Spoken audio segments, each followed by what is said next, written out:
இன்றைக்கும் உங்கள் எல்லாரையும் சந்திப்பதில் மிகுந்த மகிழ்ச்சி. இந்த வாரத்தில் கர்த்தர் உங்கள் ஒவ்வொருவரையும் ஆசீர்வாதமாக நடத்துவாராக. நம்ம ஒவ்வொரு நாளும் நம்முடைய வாழ்க்கையில் ஏதோ ஒரு பாரத்தை சுமந்து கொண்டே இருக்கிறோம்.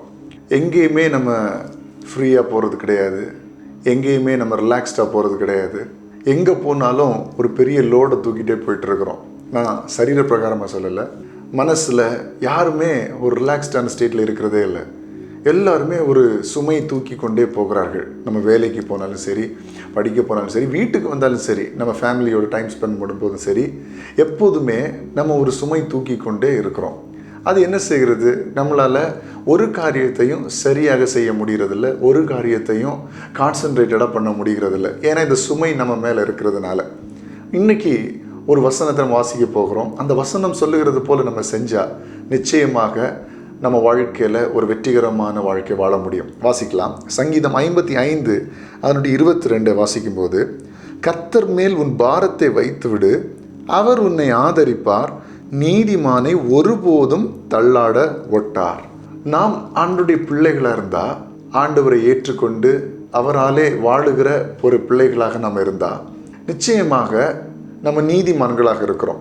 அந்த நீதிமானை பார்த்து ஆண்டவர் சொல்கிறார், கர்த்தர் மேலே உன் பாரத்தை வச்சிடு, சுமையை நீ சுமக்காத, லோடை நீ உன் தலை மேலே வச்சுக்காத, அந்த பாரத்தை ஆண்டவர் மேலே வச்சிரு, அவர் உன்னை பார்த்துக்குவார், அவர் உன்னை ஆதரிப்பார், நீதிமான ஒருபோதும் தள்ளாட விட மாட்டார் அப்படின்னு வசனம் சொல்லுது. நீங்கள் ஒரு நாளும் அசைந்து போக, பலவீனப்பட, தோற்று போக ஆண்டவர் விட மாட்டார். அப்போ நம்ம ஏன் பாரத்தை சுமக்கணும்? பாரத்தை சுமக்கிறதுனால நமக்கு என்ன கிடைக்க போகிறது? என்ன லாபம் கிடைக்க போகிறது? இந்த வாரத்தில் நீங்கள் வேலைக்கு போக போகிறீங்க, படிக்க போக போகிறீங்க, தொழில் செய்ய போக போகிறீங்க, ஒவ்வொரு காரியங்களையும் நீங்கள் இந்த உலகத்தில் செய்ய போகிறீங்க. ஆனால் செய்யும்போது இந்த பாரத்தை நீங்கள் வச்சுக்காமல் இந்த பாரத்தை ஆண்டவரிடத்தில் கொடுத்துட்டு, ஆண்டவரை நீங்கள் பார்த்துக்கோங்கப்பா அப்படின்னு சொல்லி நீங்கள் உங்கள் கடமைகளை சரியாக செய்யுங்க. நீதிமான ஒருபோதும் ஆண்டவர் தள்ளாட விட மாட்டார். ஜெபிக்கலாமா? அன்பின் நல்ல தகப்பனே, இன்றைக்கு நாங்கள் கேட்ட இந்த வார்த்தையின்படி நாங்கள் பாரத்தை சுமக்கிறவர்களாக அல்ல, நாங்கள் பாரத்தை எங்களுடைய தலைமையில் வைத்து கொண்டு படிக்கவோ வேலை செய்யவோ தொழில் செய்யவோ அல்ல, நாங்கள் பாரத்தை உண்மையில் வைத்துவிட்டு நாங்கள் சந்தோஷமாய் சமாதானமாய் எங்களுடைய கடமைகளை செய்ய கர்த்தர் கிருபை தாங்கப்பா. எத்தனை நாள் தான் நாங்கள் பாரத்தை சுமந்துட்டே வாழணும்? எத்தனை நாள் தான் நான் பாரத்தை சுமந்துட்டே ஒவ்வொரு காரியங்களையும் செய்யணும்? இன்றைக்கு அதுக்கு ஒரு முற்றுப்புள்ளி கர்த்தர் வைங்க தகப்பனே. நாங்கள் செய்கிற ஒவ்வொரு காரியத்திலும் கர்த்தருடைய கரம் கூட இருக்கட்டும் என்று சொல்லி ஜெபிக்கிறோம். நீரே எங்களை தாங்கி நடத்துங்க, லெகுவா எங்களை நடத்துங்க.